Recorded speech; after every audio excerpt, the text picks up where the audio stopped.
Welcome to Wellspring on the Air. I'm Mario Armas, a therapist at Wellspring, and the host of today's show covering the topic of kindness. Here joining me is Katherine Aparicio, who will help me broach this very relevant, practical, clinical, spiritual topic. It just has so many repercussions in various areas, and I feel that we could apply it to everyday life and look at some of the elements that come with it. So very excited to have you here, Katherine, and welcome. Thank you so much, Mario. Happy to be here. Absolutely, absolutely. So as we start to cover kindness and define it and go into some of the science behind it and biblical passages that can really be helpful to those listening, I wanted to start with you, a little bit of your background. So if you could introduce yourself, that'd be great. Of course. So, as you were mentioning, my name is Katherine. I graduated with my bachelor's from Florida International University in psychology, and I recently graduated from the University of Miami with my master's in marriage and family therapy. While I was in both universities, I was involved in research. So, I worked with youth that were experiencing phobias and anxiety, children that were struggling with any learning disabilities, and then adolescents that were transitioning from high school to college that had type 1 diabetes. And then in the last psychology research lab that I was involved was a program that provided self-help to couples nationwide. And so that was a really rewarding aspect of my job, I would say, just because it was research based rather than clinical, right? So then, in regards to my clinical experience, I've worked with individuals, couples, and families that were struggling with anxiety, depression, interpersonal conflict, intimate partner violence, trauma, immigration, and acculturation experiences. Wow, that is a vast amount of experience. And Wellspring indeed is so blessed to have you. And I have no doubt that you'll enrich Wellspring as a community. So thank you again for joining us to honestly cover a topic that's very near and dear to my heart. And it's one of these areas that 30 minutes don't do justice. I can spend hours just going over the nuances of kindness. But we can start here. And actually, I would just want to start with you, Katherine, and ask you, how would you define kindness? Of course. So when I actually want to just give the direct definition, right, that anybody could actually have access to online or in an actual dictionary. So kindness is defined as the quality of being friendly, considerate, and generous. In addition to those words, I think what comes to my mind is being compassionate, forgiving, merciful, and empathetic, right? Those things definitely come to my mind. And I can definitely see it like on a day to day, just being spread out in the world in different contexts. Definitely, definitely.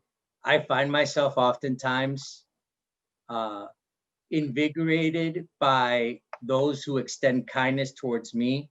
I know that I really appreciate it. And oftentimes, I also, depending on what's going on in my life, it might be challenging for me to be kind. But I'm very much encouraged when other people extend that very kindness in my direction. And does it get to a point where, despite how you feel, despite anything going on, it's a decision you make in that given moment? Yes, of course. So I think that kindness is more of a lifestyle, right? It's a choice you make each and every single day. Just because, like you were saying, you do appreciate other people being kind towards you, right? You appreciate it. However, there may be times that some people may be struggling or going through a very difficult season in their lives, which may make it difficult to spread kindness or even respond well when other people are kind, right? So I think some example of kindness could be holding the door for other people, saying good morning, greeting them at whichever time of day it is, saying please and thank you, being forgiving, listening to others, checking in on other people, whether it's through email, through text message, a phone call, an emoji, even nowadays, right? Or even smiling. I think the smiling is just a universal language, no matter where you come from, the language you speak, your socioeconomic status, your race, your ethnicity. I just think that it's a way of communicating with others. But at the same time, as I'm giving those examples, I think it's also really important to emphasize how we could easily take things personal if we're spreading kindness and the other person doesn't respond back, right? So, for instance, Absolutely. right? So, for instance, let's say we're going to a doctor's office and we have an appointment, and you go in and then you automatically smile to someone, and that person doesn't smile back, right?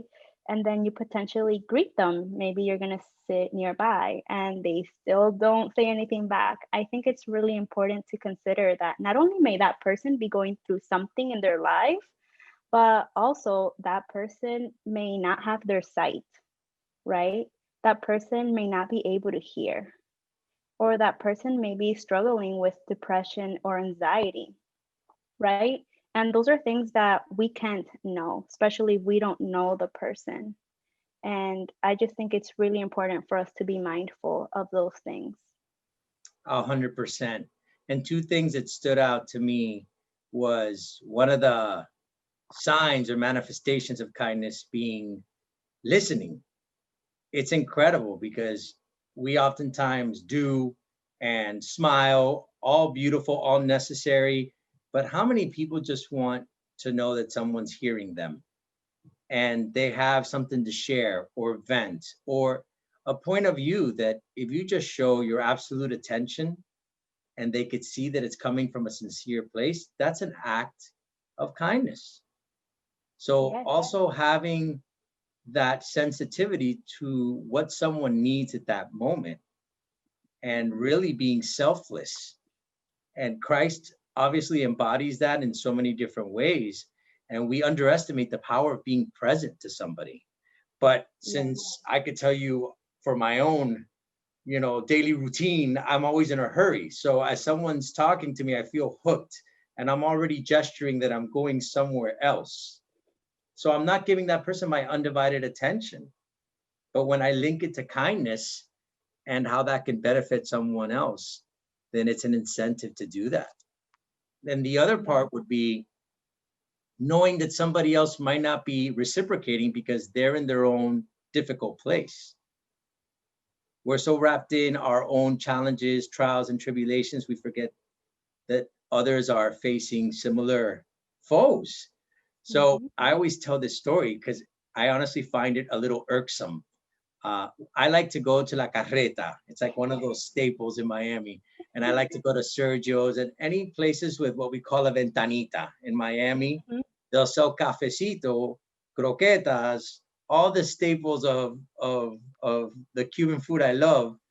And sometimes the ladies are very sweet and buenos dias, mi vida, the nice, and I leave so regenerated by that. But there are some days where I won't even get a greeting. I'll get a dime. That's what I get. Dime with like a frown.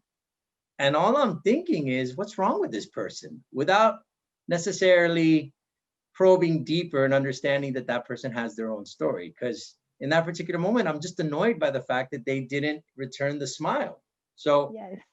that's that's just a strong illustration that you never know what people are facing on a daily basis. So thank you so much for saying that.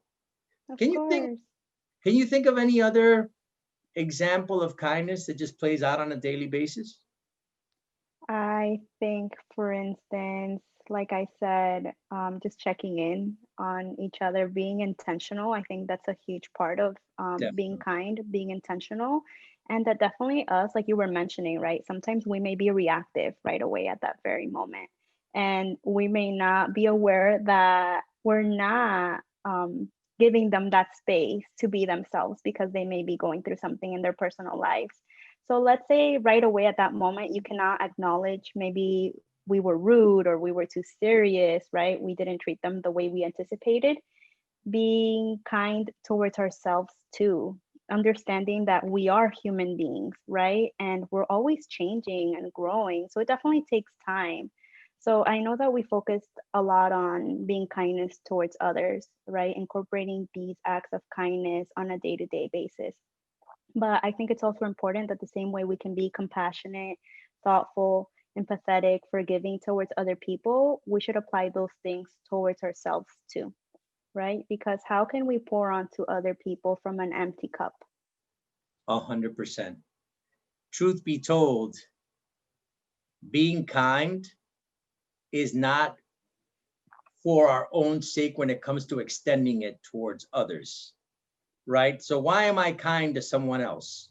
To get praised, to get acknowledged for my own satisfaction? Or am I truly present to the other person? And is my disposition inclined to help them and to serve them? And those little, like you said, details, like that attention to detail when it comes to a smile, a call to check in, a good morning text, an emoji, listening. Am I doing it for the other person? Because then otherwise, if it's just a reward for me, then I'm really missing out on the essence of what kindness is. And then the last part that's just so profound is being kind and gentle with ourselves. We forget that when Christ says, love your neighbor as yourself, we're in the equation. So, how do we treat ourselves when we make a mistake? How do we treat ourselves when we fall short? How do we treat ourselves when we don't necessarily achieve what we want to, or we find ourselves uh, in a sort of plateau? Can we show kindness to ourselves? And how would that look like? But what I find is the opposite. We're often very hard on ourselves. Yes, yes. So I think just piggybacking on everything you just mentioned is that we are very hard on ourselves, right? Sometimes it might be easier to spread kindness instead of being kind to ourselves and our needs and our wants and the things that we're going through in life. So I think in those moments, it's just really important to be self-aware, right? To recognize instead of just focusing on, wow, I could have done better, or I can't believe I did this that way, right? Or I said this, or I reacted this way. It's kind of like, okay, like I know I could have done better, but now I know for next time, right? Or for instance, we were maybe unintentional or intentional rude to someone, right? Especially like Sure. let's say you're driving and there's all this traffic and you're in a rush and someone's just beeping at you, right? Maybe you dismissed it, or I don't know, there could be like plenty of examples, right? So maybe in that very moment we're very reactive. I think later on it's just maybe you won't have the person in front of you, but just asking for forgiveness, right? And just forgiving Absolutely. yourself for not reacting the way maybe you anticipated. I think that's a huge one. Right. And being contrite and showing remorse, not shame per se. So Mhm. owning what we did and being gentle with ourselves, kind with ourselves, but at the same time, that doesn't dismiss accountability. It just incorporates the gentleness that Christ would display toward us as well. Correct. This is awesome. And I really enjoyed this first segment. And we're going to continue on with the other component of our discussion covering kindness. We'll be back in just a few moments. Welcome back to Wellspring on the Air. This is Mario de Armas, joined by Katherine Aparicio, covering the topic of kindness. And Katherine, we covered so much in terms of the choice to be kind, the difficulties that arise when it comes to being kind because it's not always returned. So, what do we do in those circumstances when we give kindness, but it's not reciprocated, right? And then, how does kindness materialize? Is it by listening? Is it by a smile? Is it through a good morning text? Is it, just by spending quality time with somebody? How do we actually demonstrate kindness to others? And then the last piece of it is, what do we do when someone doesn't necessarily extend that same kindness? Because at the end of the day, they might have their own stories and their own battles. And those are the people that need kindness the most, you know, Mhm. not seemingly, but beneath the surface, there's a lot going on. So choosing to be kind for the other's sake, not necessarily because we always feel like being kind, and that's probably the more challenging component of this. Don't you agree? Yes, I agree completely. So now we segue into the science behind kindness, and there's a whole lot to broach. So I wanted to give you that opportunity to just describe what's the science say about kindness. Of course. So there's definitely a lot of benefits when you incorporate kindness in your day to day, right? So, for instance, some of those benefits are that it improves your immune system and your cognitive performance. It increases oxytocin and the production of serotonin. It increases your energy, which then leads to living a more joyful and happy life, right? And at the same time, it also decreases your pain, anxiety, depression, and your blood pressure. So, an interesting fact was actually that kind people experience lower levels of cortisol, which is your stress hormone, which then research says that then it allows for you to age slower, right? And then another fun fact, right, is that if you engage in an act of kindness, your reward and pleasure center in your brain lights up as if you were the receiver of the good deed. Incredible. Incredible. So it's as if you're the recipient of it in the midst of being the source, the one who initiates it in the first place. So Mhm. you see the neurological and physiological benefits of being kind. Correct. That's so interesting to me because we talk about kindness as a virtue and part and parcel of our Christian life. And then Mhm. you see the science and how it actually enhances you in all those aspects. And it just blows me away when you look at it from that perspective, from the clinical point of view. Yes, definitely. And it also has that ripple side effect, right? Like it's contagious. So, for instance, even if you're in public and you're just witnessing other people being kind to each other, even if you're not directly part of it, it kind of motivates you internally to then engage in an act of kindness, whether it's that day or later on in life. So it's almost an invitation, not to wait to be kind, not to necessarily wait till everything's conducive. By you being kind, you're encouraging those around you to be kind. Because there have Correct. been times where others around you have incentivized us to do the same. So, how beautiful that we can actually cause that ripple effect and better that particular space for that segment of time. Yeah. Awesome. Awesome. So, we've covered the science, we've covered the practicality, we've talked about some of the roadblocks that can temporarily impede us.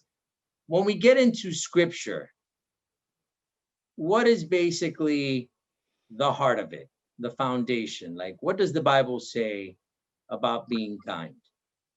Yes, so I actually have three verses that I'd like to share, right? So the first one, I'm actually going to read it to you, which is actually Proverbs chapter 16, verse 24, which says, "Gracious words are a honeycomb, sweet to the soul and healing to the bones." Even just reading that verse, it takes me back to everything we shared earlier, right? I think that it's just amazing how our words have power, and Mm, sometimes we don't realize that. The same way our words can hurt others, it could also lift up people. And so I can't emphasize and express like how many times, right, people have encouraged me, motivated me, right, or even checked in on me, right, to provide me words that I wasn't even looking for. So I think that just goes back to one of the examples we gave earlier, right? Being intentional and checking in with others, you never know what the other person's going through. mm, So yeah. how beautiful. And then you had a follow-up scripture for that as well? Yeah, so I actually have two that go together. So those two verses, one of them is Colossians chapter 3, verse 12, which says, "Therefore, as God's chosen people, holy and dearly loved, clothe yourselves with compassion, kindness, humility, gentleness, and patience." Right? And then the other verse that I wanted to share was Ephesians chapter 4, verse 32, that says, "Be kind and compassionate to one another, forgiving each other, just as in Christ God forgave you." So when I read those two examples, it's a reminder of how we can use Christ to be our role model, right? And emphasize really on what it says. They're being compassionate, being kind, humble, gentle, and patient with our brothers and sisters. So not it doesn't say be selective, right? It doesn't say be all these things with your family, loved ones, friends. It says with our brothers and sisters, everyone, right? And I just think it's really important to remember that these things, again, are not just applicable to others, but towards ourselves as well. Yeah, and it's all encompassing because honestly, Catherine, it's all about whether it be scripture, whether it be as human beings practicing kindness, whether it's the science, how it affects the mind, the body. Kindness is something that generates more kindness and it lights us up in every aspect. So when I look at the incentives to be kind, about being a good human being, about making that decision daily despite the obstacles, that's something that we can all draw encouragement from. Don't you think? Yes, I agree. It really is. And I'm very much incentivized by everything you said. And I love the passages in scripture that remind me who I am and what my purpose is in Christ. And Christ gives us opportunities to be kind every day, and they're not always favorable, they're not always ideal, but it's a moment to choose kindness. And given everything that you explained along the way, the benefits are unending. So, Yes. absolutely. And I would close with just this question. Um, what would you say, or what would you recommend to a person listening to this message today? Of course. So I think the first step of that would be to truly take away 5 minutes out of your day or longer if you have more time, right? And reflect on what kindness means to you, right? Because we're all different. So kindness may look different to you in comparison to what we shared earlier. And then the second one would be like, how have others impacted you with kindness, and how have you incorporated kindness into other people's lives, right? And then the third one would be, how can you continue practicing kindness or start by being kind towards others and yourselves? And I just think the last thing I want to share with everyone is that if you can't think of one person being kind to you, I just want this to be a reminder to tell you that you do have a purpose, right? You're worthy of kindness, and to let that be a motivation to be a light in somebody's life today.